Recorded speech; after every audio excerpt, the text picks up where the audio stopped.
거의 대부분의 친구들이 계약금 없고 자기 자본 없이 은행에서 풀 론을 땡기고 있단 말이에요, 일본에서는. 그러니까 집을 사려면 은행이 등 떠미는 건데.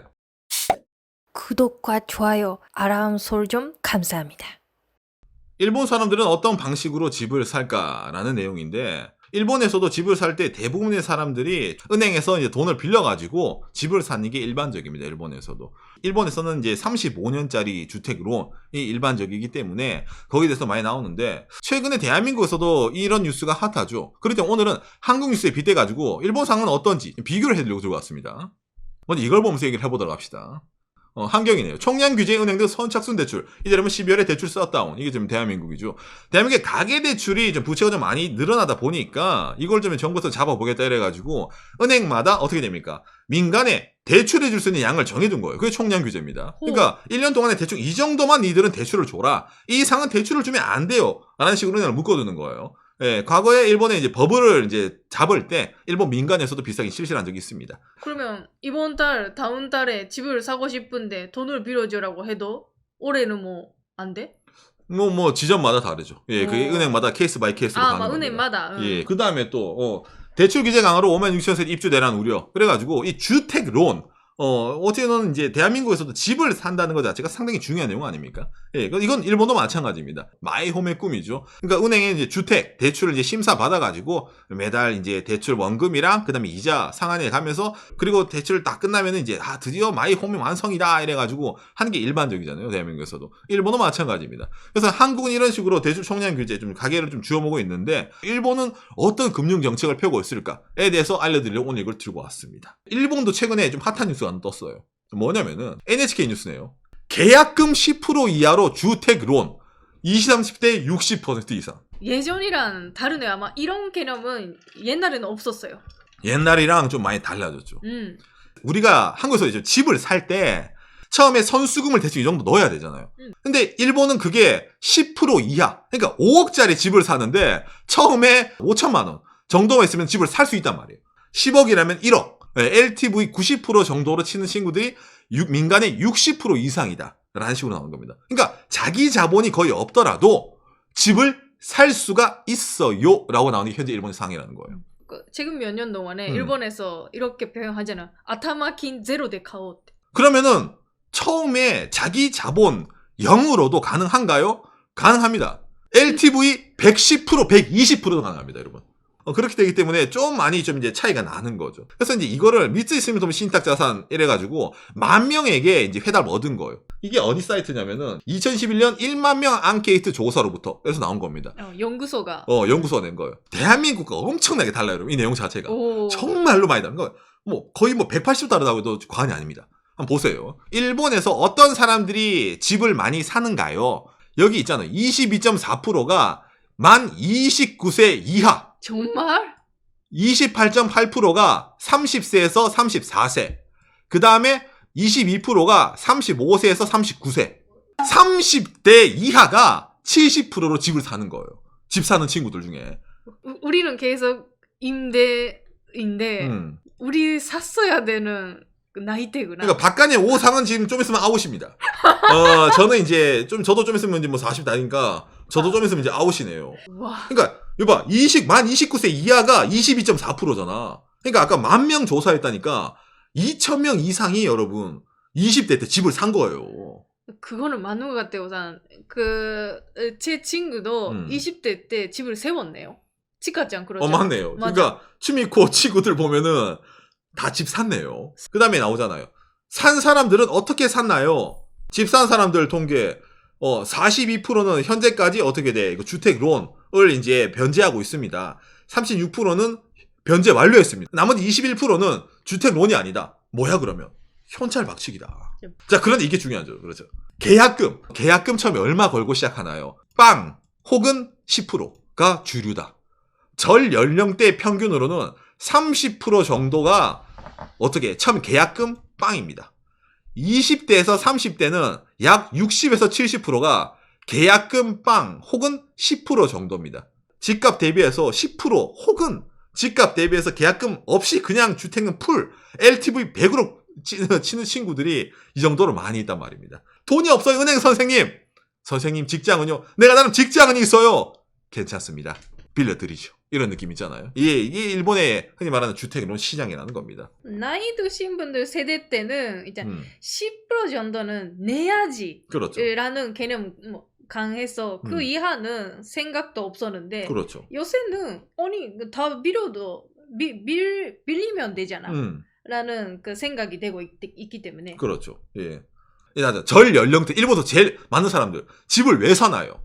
월세 낼 바에 차라리 내게 되는 게 낫다. 그러니까 이게 압도적이네. 절 연령대. 그러니까 일본은 여러분 전세가 없죠. 월세랑 매매입니다. 월세는 어떻게 돼? 집세 내는 거니까 어차피 계속 이걸 뭐 100년 내더라도 그 집은 내 집이 아니야. 집주인한테 돈 내야 되니까. 그러니까 생각을 해보니까 월세 낼 바에 차라리 사자 이래서 사는 사람들이 대부분이라는 식으로 얘기 나오는 거예요. 그게 제일 큰 동기다. 여러분들이 오늘 이 자료를 보면 알겠지만은 이게 그러니까 대한민국 사람들 상 센세이션하는 자료일 게 20대랑 30대가 집을 산단 말이야, 일본은. 근데 이 친구들이 어떻게 이걸 살 수가 있을까라는 식으로 좀 느끼지 않습니까? 이런 자료를 보면은.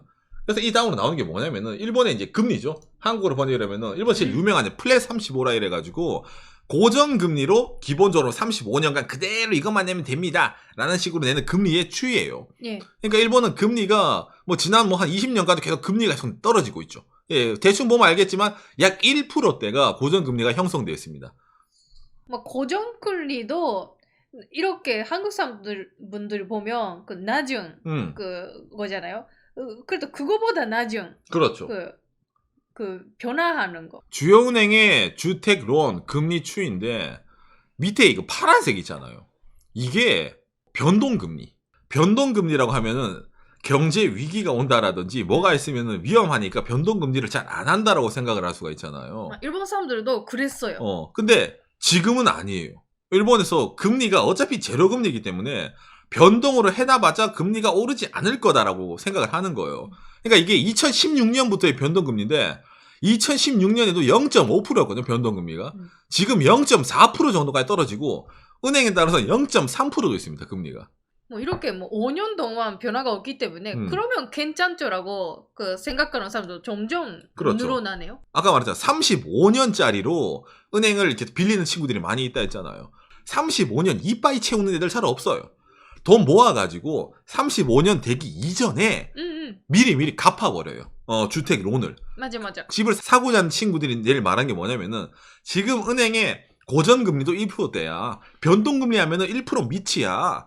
지금 빨리 집 사가지고 변제해가지고 그냥 마이홈 가지는 게 낫지. 집값 떨어져. 그게 무슨 상관이야. 어차피 월세 내면 네 돈도 아닌데.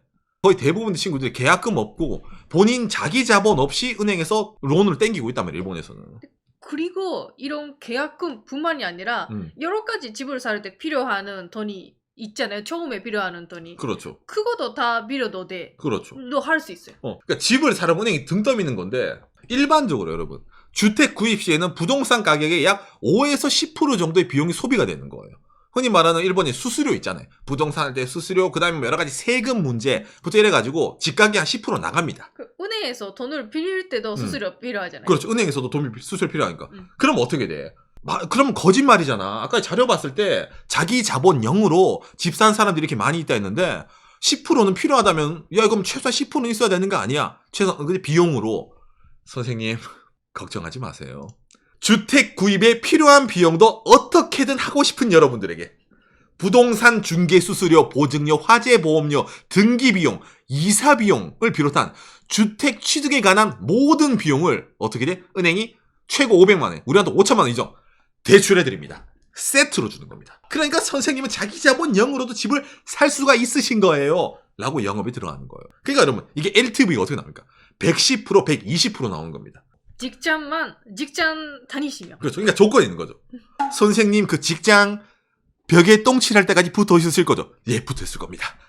괜히 그 사업한다고 나가서 다른 짓 합치면 안 됩니다. 당연하죠. 심사하셨잖아요. 그 직장에서 그런 거 없습니다. 저는 진짜 이 벽에 똥칠할 때까지 이 직장 다닐 거예요.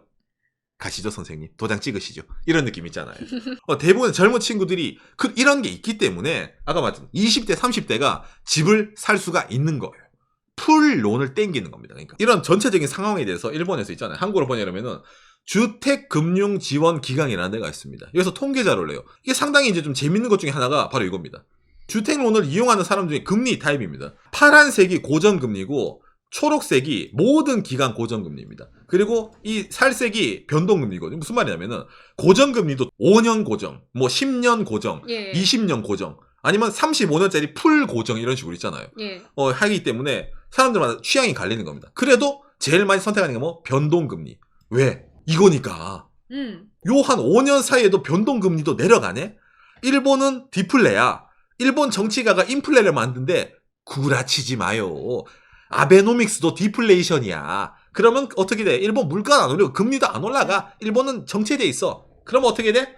변동금리란 말입니다.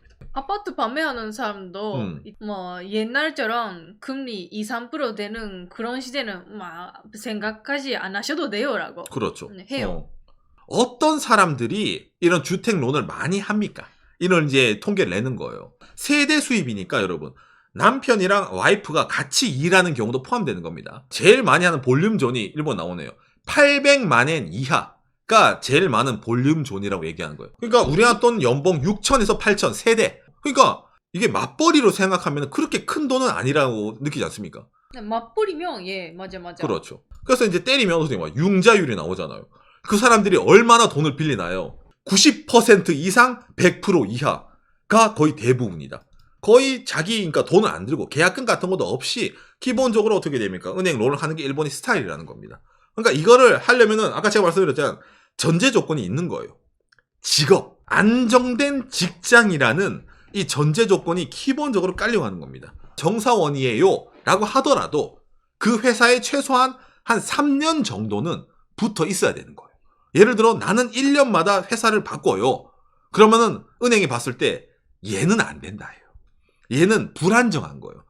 일단 빌 때 그 전사원 직장에서 2, 3년 이상 그렇죠. 계속 다니고 있다라는 증거가 필요하네. 그러니까 은행에서 봤을 때 중요한 거는 이 인간이 안정적으로 돈을 갚아낼 수 있느냐가 제일 큰 요소입니다.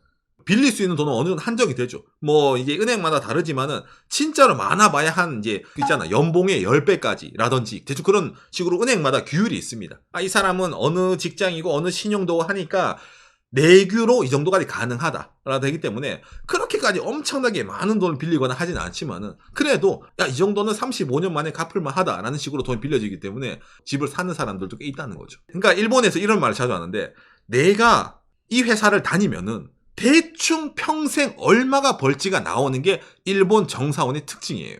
그걸 은행도 알아요. 직장이 어디시고 몇 년 차고 대충 나이가 나오잖아요. 그럼 이 사람 대충 정년퇴임할 때 그리고 퇴직금까지 하면은 은행에서 빅데이터가 쫙 나옵니다. 그러면은 이 친구는 이 정도까지 빌려가겠네가 답이 나와요. 그리고 본인도 압니다. 그러다 보니까 그런 스케일로 나오기 쉽고 그렇게 잡아가는 거예요. 그래서 막 무리하게 돈을 빌린다든지 없어요. 같은 직장을 다니고 대충 그 연봉 소득대 내에서. 그리고 이걸로 팔자를 고치겠다, 재테크하겠다는 친구들도 몇 명 있긴 있는데 거의 없어요. 아까 말했지만은 월세 하면은 돈이 사라지잖아. 그지? 근데 집을 사면은 뭐 나중에 뭐 고정 자산세라든지 여러 가지 세금 낸다 하더라도 어쨌든 남잖아요. 그러니까 남는 것에 있어서 집을 사고자 하는 사람들이 좀 많이 있다라는 내용입니다. 그 내용에 대해서. 그래서 사는 사람들은 기본적으로 자기 자본 없이도 이렇게 이게 집을 이제 산다 이 말이죠. 아까 이 자료 멘트로 NHK에서 이제 보도한 것처럼 젊은 친구들이 왜 이렇게 집을 이제 계약금도 없는데 근데 어떻게 불안하잖아. 계약금도 없는데 집을 사려고 달려나가냐. 여기도 이유가 있죠. 하나 더. 일본 국토교통성 자료인데 주택 부동산 가격 변동 올해 9월 30일 자료. 이걸 보면은 이게 좀 최근에 답이 나온 거죠. 빨간색이 주택 종합 전체적인 부동산 가격입니다. 2010년이 기준 100이에요. 2010년을 100으로 했을 때 얼마나 가격이 올랐느냐예요. 이 초록색이 뭡니까? 아파트예요. 2010년 대부터 그렇죠. 우와 올라가네. 근데 여러분 주택지랑 그 다음에 일반 주택 있잖아요. 짱구냐 못 말해줘. 일반 주택이 파란색이에요. 일반 주택은 여러분 거의 가격 안 올랐어요. 그대로. 옛날이랑 비교하면 오히려 내려갔어요. 내려갔다고 볼 수도 주택은. 있겠네요. 왜? 가치가 없으니까. 그리고 주택까지 필요가 없죠. 일본도 저출산 고령화 사회고 핵가족이 많아지니까 주택은 가족이 좀 커야 되잖아요. 박근혜 항상 말하는 있잖아요. 주택은 문을 열자마자 반값이 된다. 그렇죠. 그 표현할 수 있는 건 이 자료를 보면. 그렇죠. 그러니까 도심에 직장이 가까운데 교통이 편리한데 로 모이게 되니까 도심은 뭡니까? 일본 땅값 비싸죠. 그럼 뭡니까? 아파트를 사야죠. 아파트로 몰리는 겁니다. 그러다 보니까 아파트 가격이 점점 올라갑니다. 그래서 일본에서도 집을 살려면 빨리 사야 된다 이런 말이 있는 거예요. 특히 젊은 사람들이 아파트를 많이 선호하니까. 그러니까 주택 가격이 올라간다면 말은 주택을 사고자 하는 사람이 많이 있단 말이에요. 아파트를 사고자 하는 사람이 많이 있단 말이잖아요. 그러네. 왜 많이 있겠어요? 아까 전에 보여드렸잖아요. 이거라니까. 집 사는데 필요한 부동산 중개 수수료, 보증료, 화재보험료, 등기비용, 이사비용, 주택 취득에 관한 모든 비용을 은행이 다 빌려준대잖아. 그러니까 제발 집을 사란 말이에요. 집을 사는 사람들은 야 이거는 살 수밖에 없다. 이렇게 해서 사는 거고 그래도 이제 집을 사지 않는 월세에 사는 사람들 많이 있죠. 왜? 생각을 하는 거예요. 일본은 한번 버블을 겪었잖아요. 버블을 겪은 나라인데 그런 일본에서 집을 산다고? 지금은 이렇게 금리가 떨어지고 하지만 언젠가 치솟을 수도 있어. 여러분들 일본도 저출산 고령화 사회 앞으로 빈집 나올지도 몰라요. 그런데 집을 산다고? 제정신이야? 그러면 아저씨 아파트 가격이 올라가는데 집 안 사고 버텨요? 이렇게 양쪽이 있잖아요. 팽팽하게 싸우는 게 현재 일본 상황입니다. 2015년쯤부터 지금 아파트 가격이 최고점이니까 사면 안 돼. 사면 그렇죠. 안 돼. 몇 년, 매년 그렇게 하고 있어요. 지금 최고점이다. 근데 올라가고 있는 거예요. 지금 안 사면은 더 비싸지니까. 그러니까 이건 재테크를 한다는 개념이 아니에요. 지금 안 사면은 못 들어갈 수 있기 때문에 산다는 말입니다. 이걸 되팔아서 이득을 얻겠다 이 말이 아니라. 예. 맞아. 그러니까 어쨌든 월세랑 매매밖에 없는 현재 일본 상황에서 집을 사고자 하는 사람들은 이런 이제 파도에 밀려서 산다는 말입니다. 한국과는 많이 다르죠. 은행이 집을 사세요. 등 떠밀고 돈 좀 빌려가라 임마들아 돈 좀 빌려가라. 그러니까 이게 일본의 부동산 문화인데 그래도 이렇게 저금리가 유지가 된다는 말입니다. 외국인에 대한 것도 좀 많이 이제 완화되고 있습니다. 특히 예전 같으면 일본에서도 이런 식으로 있잖아요. 일본 사람들에게만 이제 이제 돈이 있잖아. 돈 빌려준다 있었는데 그 중에서 어느 정도 이제 영주권을 받은 외국인들에게 돈을 빌려준다. 이제 많이 바뀌어갑니다. 영주권 없더라도 일본에 좀 오래 정착하거나 직장 좀 번듯하게 괜찮은 거 갖고 있는 외국인 애들한테도 어떻게 돼? 돈을 LTV 80% 이상 막 빌려주는 거예요. 그러니까 여러분 이거 보면은 와 일본 그럼 집 사면 떼부자 되겠네요 느끼지만 내가 말했잖아요. 저렇게 아파트가 오른다고 하지만은 그래도 관리비 내고 주차비 내고 이러면은 또이또이예요. 예. 집어서 집 대팔라서 이렇게 돈 버는 사람들도 있긴 있지만 거의 없어요. 매매랑 월세 문화이기 때문에 매달 내 돈 버리는 것보다 어래도 뭐 하나 남는 게 낫다 싶어가지고 사는 게 일본의 집이라는 겁니다. 얘기하지만 주차비 우리나라 또 몇십만 원씩 내야 되고 집마다 단독주택이 아닌 이상 아파트 사는데 집마다 차 2대 그런 꿈 같은 얘기는 없어요. 일본에서는. 예.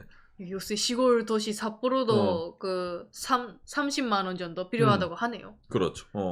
그렇기 때문에 이 자체만으로도 일본 사회가 금리가 내려가고 자국 내 수요가 없으니까 어제 외국인 수요까지도 좀 버티면서 어쨌든 사람들에게 돈을 빌려가세요. 안 그러면 은행들도 장사하기 힘드니까.